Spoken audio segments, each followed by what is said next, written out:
किसी भी समाज को अगर महान बनना है, उसका एक ही सूत्र है, आंतरिक स्थिरता और शांति, internal peace and stability.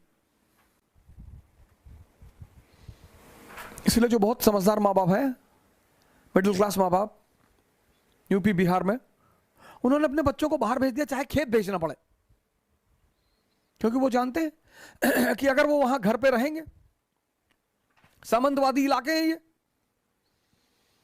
UP Bihar सामंतवादी इलाका है, यहां आप खुराफात मत करिए, मत करिए, बदतमीजी मत करिए।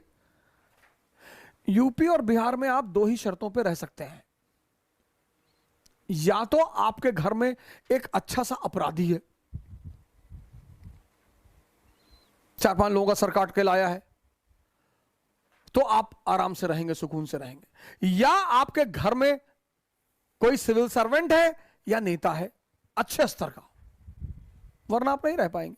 जो लोग कहते हैं भैया हम तो बदतमीजी करते नहीं, फिर हमारे साथ होगी। आप गांव में चले जाइए, एक दिन के लिए गांव बहुत अच्छे हैं, 2 दिन के लिए गांव बहुत अच्छे हैं, तीसरे दिन ना रह पाएंगे। और जिनको शहर की शांति मिल चुकी है, शहर में फ्लैटों में अगल बगल वाले एक दूसरे से बात नहीं करते, कभी कभार once in a blue moon सामने वाला फ्लैट वाला निकल आया, good morning good morning, how are you, खत्म खत्म। इस दिल्ली जैसे मेट्रोपोलिस में, मुंबई में बहुत लोगों को बड़ी शांति मिल गई, परिवार है, बच्चे हैं, सैटरडे संडे को वीवीआर चले गए, अभी लॉकडाउन में थोड़ा दिक्कत चल रहा है तो कोई बात नहीं, घर ही में अपना खाना पीना बना लिए, नाच गा रहे हैं, खुशी से हैं गांव में। और उसकी वजह क्या है? जनसंख्या। एक एक घर में 10-10, 12-12 लोग हैं, एम्प्लॉयमेंट है नहीं, आय का स्रोत है नहीं, अपने घर में लड़ेंगे तो खुद ही को मार डालेंगे, तो बगल वाला खुशी है तो उससे लड़ो ना।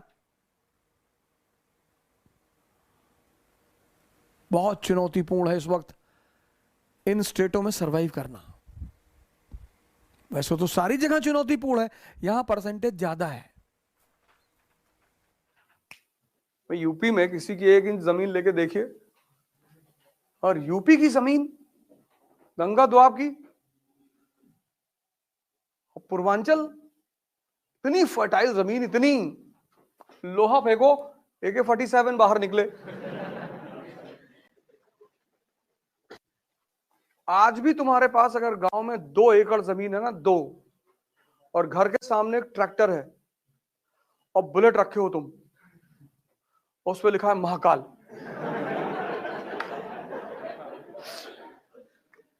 तो तुम्हारी स्टेटस चौधरी की है अपने इलाके में। और हिंदुस्तान, खासकर उत्तर भारत के आदमी को 2 चीजों से बहुत लगाव है, बहुत प्यार। एक तो अपनी जमीन से, और दूसरा अपनी ससुराल से।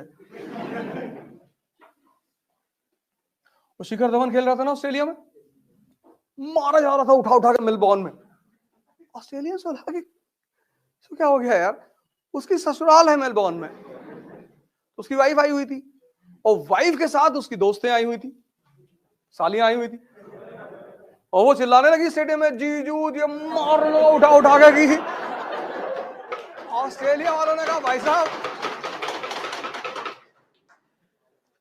अगला मैच मेलबोर्न में खेलना ही नहीं है। 2 चीज से बहुत लगाव है, जमीन और ससुराल। जमीन नहीं दे सकते, इसलिए बहुत सारे लोग जो गांव में, शहरों में सेटल हो गए, दिल्ली में, मुंबई में, कहे भैया हम गांव की जमीन बेच दिए, और तुम्हारे पास कोई ऑप्शन नहीं है। गांव का सोशल स्ट्रक्चर और शहर का सोशल स्ट्रक्चर बहुत अलग है। शहर में लोगों का एक बच्चा है, तो इंग्लिश मीडियम में पढ़ा रहे हैं, मैरीलैंड स्कूल, वही मैगी एगी खा के बड़ा हो रहा है। और गांव में एक एक घर में 7-7, 8-8 लड़के हैं, 8 लड़के, 6 बंबई में कमा रहे हैं, एक जेल में है, दूसरा कचहरी में खड़ा रहता है दिन भर। नहीं, तुम जब भी कचहरी जाओगे एक आदमी तुम्हें वहां मिलेगा। जब भी जाओगे तुम्हें मिलेगा कि कहा तिवारी, अरे वो देवरिया वाले केस में पेशी लगी। कुमार विश्वास से किसी ने पूछा कि दिल्ली के लड़के और यूपी के लड़कों में क्या फर्क है, बड़ा अच्छा आंसर दिया उसने, कहा दिल्ली के लड़के जवान होते हैं तो डेट पे जाते हैं और यूपी के लड़के जवान होते हैं तो तारीख पे जाते हैं।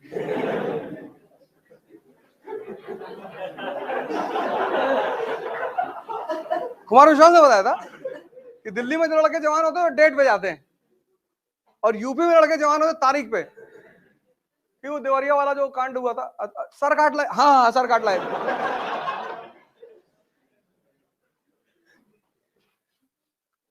भाई साहब गांव में रहना आसान नहीं है, बहुत डेंजरस है। कौन कहां आग लगा रहा है किसी को नहीं पता। हम अभी आए 2 दिन पहले, गांव में ही थे। हम सब डिस्टेंस बना के रखते हैं, हमको जानते हैं सज्जन आदमी है। इसलिए हिंदुस्तान में वो तबका हमेशा शक्तिशाली रहा जिसका जमीन पे कब्जा रहा। इसलिए ब्राह्मणों ने इस देश में आज तक रिजर्वेशन का विरोध ही नहीं किया, क्योंकि जमीनें आज भी उनके पास हैं। उनको नौकरी चाहिए ही नहीं। रिजर्वेशन देके उन्होंने भारत में क्रांति को टाल दिया। माओवाद दे दे रिजर्वेशन, ले आओ नौकरी करो। तो जब घर में, और नौकरी में क्या है, एजुकेशन, एजुकेशन में क्या है, कैरेक्टर सर्टिफिकेट। तुम्हारा कॉलेज स्कूल का टीचर कैसे तुम्हें धमकी देता है कि लिख देंगे